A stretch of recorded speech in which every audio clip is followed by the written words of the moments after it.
ஒரு சொத்து பத்திரத்துல உங்க பேர் இருக்கு. அதனாலேயே நீங்க தான் அந்த சொத்தோட முழு உரிமையாளர்னு அர்த்தமாயிடுமா? நிறைய பேர் இந்த விஷயத்துல தப்பு பண்றாங்க.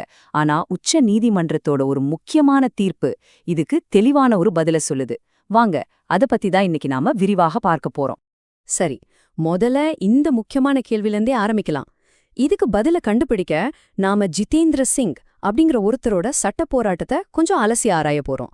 அவரோட கதை நமக்கு ஒரு ரொம்ப முக்கியமான பாடத்தை கத்துக் கொடுக்கும். இந்த கதையோட ஆரம்பமே ஒரு உயில்ல இருந்து தான் தொடங்குது. ஜிதேந்திர சிங்னு ஒருத்தர், அவர் என்ன நம்புறாருன்னா அவரோட பாட்டி கிட்ட இருந்து ஒரு பெரிய நிலம் தனக்கு பரம்பரை சொத்தா வந்திருக்குன்னு நினைக்கிறாரு.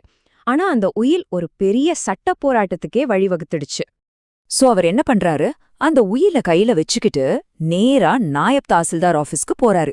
எதுக்குன்னா அரசாங்கத்தோட நில வருவாய் பதிவேடுகள்ல, அதாவது ரெவென்யூ ரெக்கார்ட்ஸ்ல தன்னோட பேரை ஏத்தணும்னு ஒரு அப்ளிகேஷன் குடுக்கறாரு. இங்கிருந்து தான் பாருங்க மொத்த பிரச்சனையுமே ஆரம்பிக்குது. ஆனா இங்க ஒரு சிக்கல் வருது.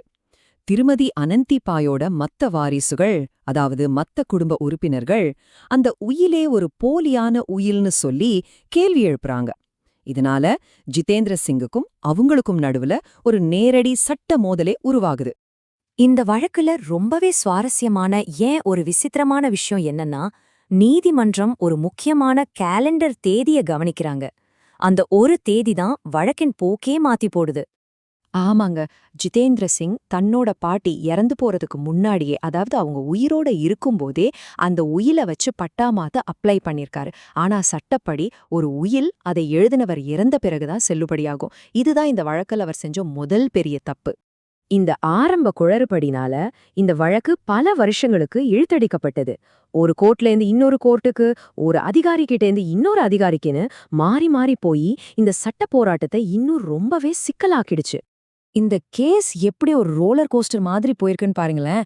முதல்ல நாயப் தாசில்தார் சரி பேரை மாத்திரலான்னு சொல்றாரு. ஆனா அதுக்கு மேல இருக்கிற சப்டிவிஷனல் ஆஃபீஸர் இல்ல இது செல்லாதுன்னு சொல்லி கேன்சல் பண்றாரு. கொஞ்ச நாள் கழிச்சு இன்னொரு அதிகாரி, அதாவது கூடுதல் ஆணையர், மறுபடியும் ஜிதேந்திர சிங்குக்கு ஆதரவா தீர்ப்பு சொல்றாரு. கடைசியா ஹைகோர்ட் இது எல்லாமே தப்புன்னு சொல்லி மொத்தமா அந்த உத்தரவை ரத்து பண்ணிடுச்சு. ஒரே குழப்பமா இருக்குல்ல? ஹைகோர்ட் தீர்ப்பை ஏத்துக்காத ஜிதேந்திர சிங் தனக்கிருந்த கடைசி நம்பிக்கையா நம்ம நாட்டின் உச்ச நீதிமன்றத்துக்கு போறாரு. இதுதான் இந்த வழக்கின் இறுதிக் கட்டம். உச்ச நீதிமன்றம் ரொம்ப தெளிவான சக்தி வாய்ந்த ஒரு தீர்ப்பு கொடுத்தது.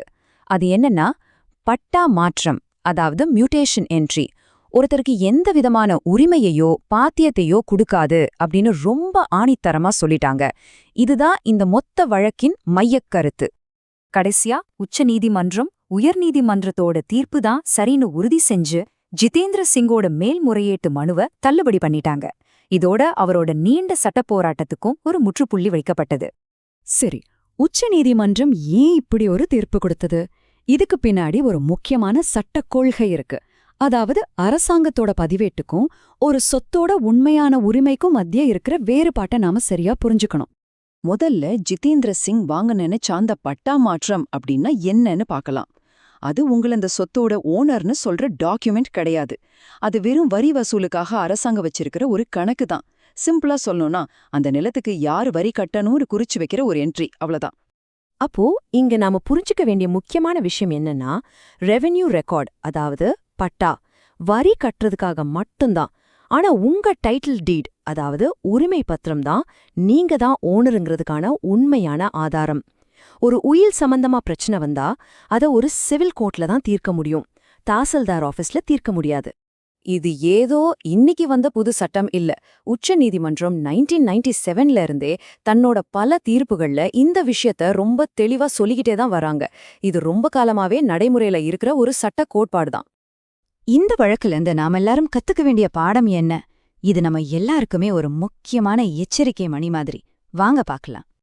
அப்போ சரியான சட்ட வழிமுறை என்னன்னு உச்ச நீதிமன்றம் தெளிவா சொல்லிருக்கு. முதல்ல உயில் மாதிரி ஏதாவது பிரச்சனைன்னா நீங்க சிவில் கோர்ட்டுக்கு போய் உங்க உரிமைய நிரூபிக்கணும்.